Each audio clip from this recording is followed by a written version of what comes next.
Welcome back to Teaching Jobs Korea, your official channel where you can find all information pertaining to recruitment in English education and teaching opportunities in South Korea. And today's video, I'm going to be talking about public schools and Hakwons and the differences and also the pros and cons to just give you a comparison of the two types of positions. Also, please keep in mind that today's video is not to promote one side or the other, but just to give you clarification on what both positions provide in terms of their pros and cons, and so that you can be able to prioritize, balance, and also make a decision and go in the route that best suits what you're looking for. And to make it easier, I'm going to divide this into 8 different categories to go over. And the first part would be the application process. Now, for public schools, in order to apply for a public school, you will have to apply directly through the EPIC program. If you go on Google and just search up EPIC program in South Korea, it should lead you to a couple sites. And also, if you want to apply for EPIC, they do have a different process than if you would apply for a Hakwon. There's a separate application process that you would have to go through in terms of their application form.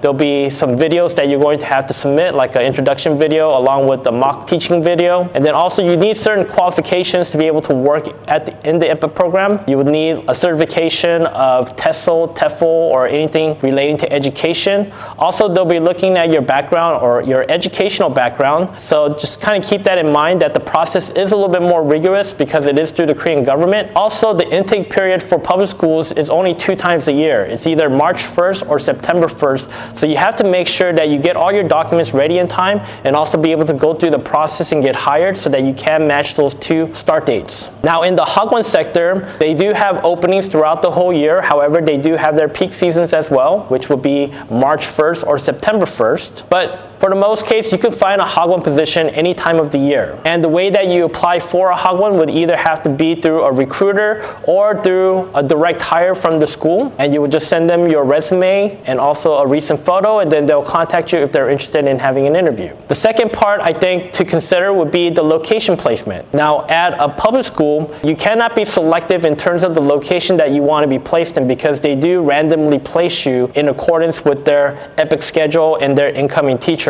So I think that's one thing that you're going to have to be open to if you want to work at a public school. Now, in the Hakwon sector, that would be one of the benefits of working at a Hakwon, is that you can be a little bit more specific to where you want to live and also work. So I think if location is very important to you, I think you're going to have to double check to see whether or not public school would be right for you, and maybe lean a little bit more towards the Hakwon sector. The third category would be stability. I think for the most part, whether you work at a public school or a Hakwon, for the most part, it is very stable. And I don't think there would be too many things to worry about. But being that a public school is through the government and it is government funded, it's definitely a lot more stable than a Hakwon. In terms of the curriculum, it is a program that's very rigid to whatever the government sets for their curriculum for that year. Also, the program would be very consistent along with the enrollment of your students, so you won't have too many fluctuations of different size classrooms. And also in terms of getting paid on time, getting your benefits and all the perks that you're supposed to get,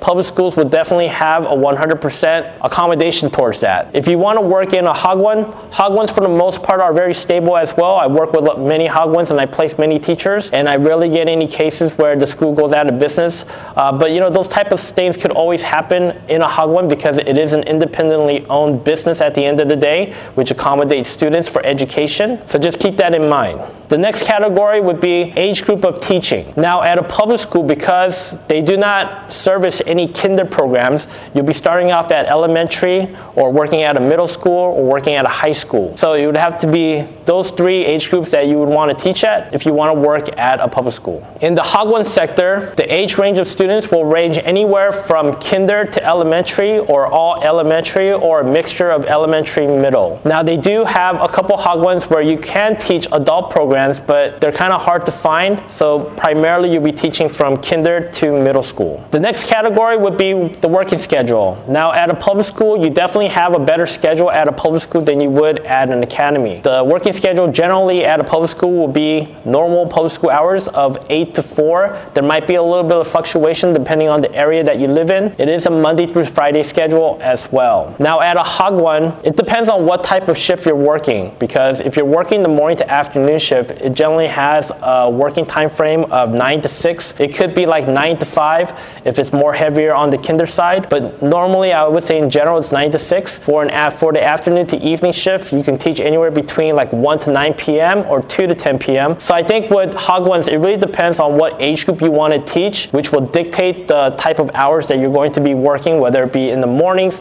or if it's going to be in the afternoon to evenings. The next category would be perks and benefits. And I know that this is very important to teachers.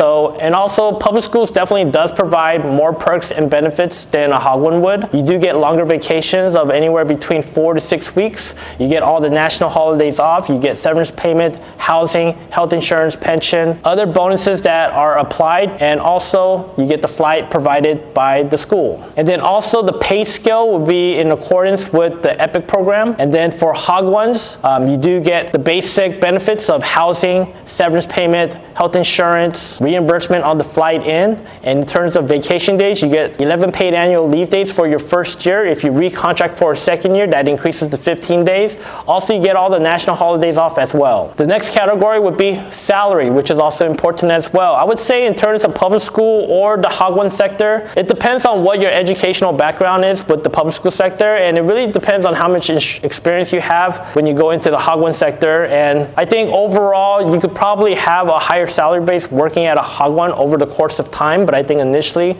maybe public schools might have a little bit more competitive salary than a Hakwon would. And the pay scale for public schools would be based on the EPIC pay scale, so it's whatever the government sets for teachers in accordance with their experience and also their educational background. Now at a Hakwon, I think it really does depend on a lot of various different types of aspects of the position, such as the timeline of when they need to fill the position, the amount of teachers that are in the market looking for a job, interested in that position. But generally, the salary range for Hakwons would be anywhere between 2.4, a little bit over 3.0 for your first year entry. If you have experience, and whether you don't have experience, I think that would be what determines that amount. The next category to discuss would be the classroom size, and I think this also plays a big factor in terms of the efficiency of the classroom and the teaching. At a public school, you do have a very big classroom. You'll have anywhere between 25 to 40 students, which is a very big number. And I think just you have to think about classroom management as well. If you're managing 20 to 40 students, you're going to have to focus a lot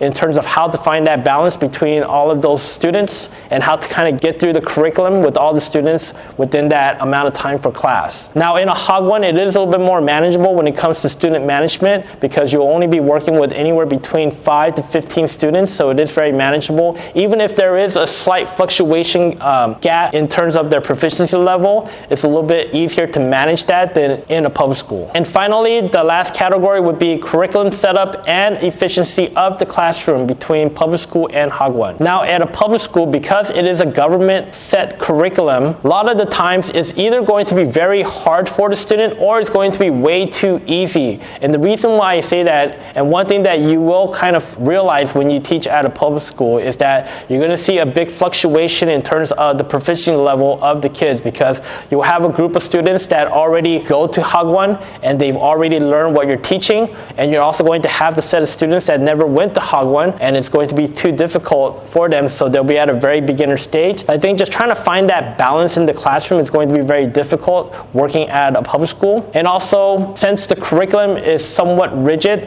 there's not going to be too many lessons that you're going to have to be making, but there's also grading papers, there's also activities that you're going to have to prepare for, essays. So there are definitely a lot of things that you're going to have to do in a public school in terms of organizing and also grading papers, and also just the admin part of the job. Now working at a Hakwon, I guess it really depends on what type of program you're working in, what type of position, whether it be a morning program or an afternoon program. But for the most part, they do have their set curriculum. The only difference is that some positions or some Hakwons will have a case where there's a good balance of where the teacher teacher can kind of immerse their teaching style, or it's going to be a case where they want you to follow a certain teaching program and just basically teach what is laid out in front of you. But I think definitely if you want to get or feel the efficiency of being a teacher to your students and you want to, and being able to see them grow, I think working at a Hakwons might have a little bit more benefits than working at a public school, because I think in a public school, with the amount of students that you're going to have teaching them,